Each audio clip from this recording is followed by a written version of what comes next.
Kilig match, Paulo, pinatitigil at pinagpapahinga muna sa trabaho si Kim Chiu.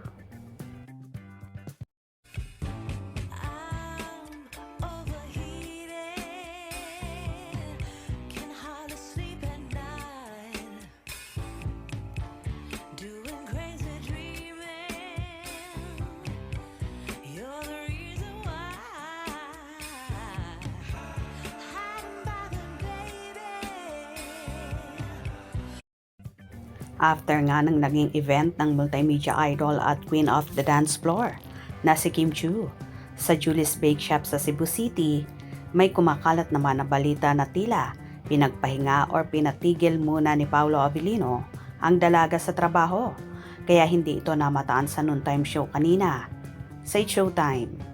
Saturday nga naganap ang event na yon kung saan hindi rin nakadalo ang dalaga sa big night ng Pinoy Big Brother Collab Edition. Kaya nasad ng bahagya ang kanyang mga supporters. Hindi kasi kinaya ng dalaga ang hectic schedules dahil malayo-layo rin ang Cebu sa Manila. At late na rin natapos si Kimi sa event sa Julie's Bake Shop. Kaya imposible at hindi siya talaga makakahabol sa big night ng PBB.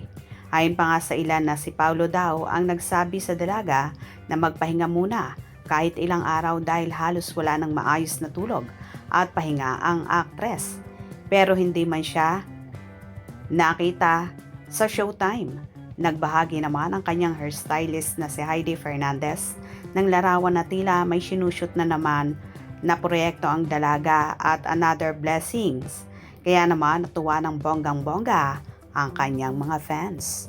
Narito naman ang hirit ng ilang solid supporters.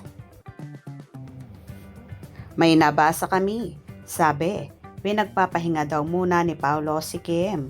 Talaga po ba? Pinagpapahinga muna ni Paulo si Kimi kasi pinaghahandaan nila ang world tour.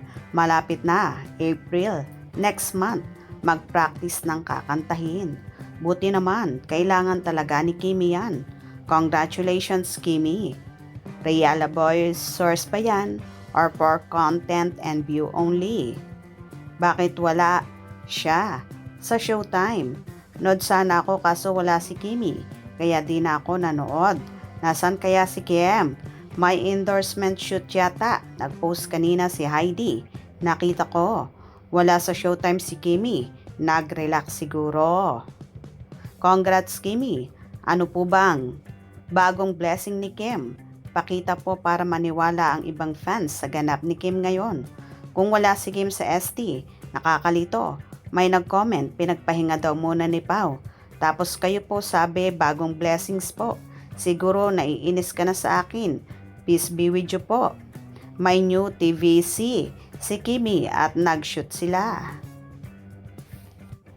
May katotohanan kaya na posibleng pinagpahinga ni Paulo si Kimi dahil lagari nga ito sa katatrabaho. Wala naman sigurong masama kung sabihin ng aktor sa kanyang nobya na magpahinga muna at bigyan din ng time ang sarili dahil mahirap din naman na lagari sa trabaho at baka magkasakit. Diba tama naman ako? Hope you enjoyed. Please subscribe for more info.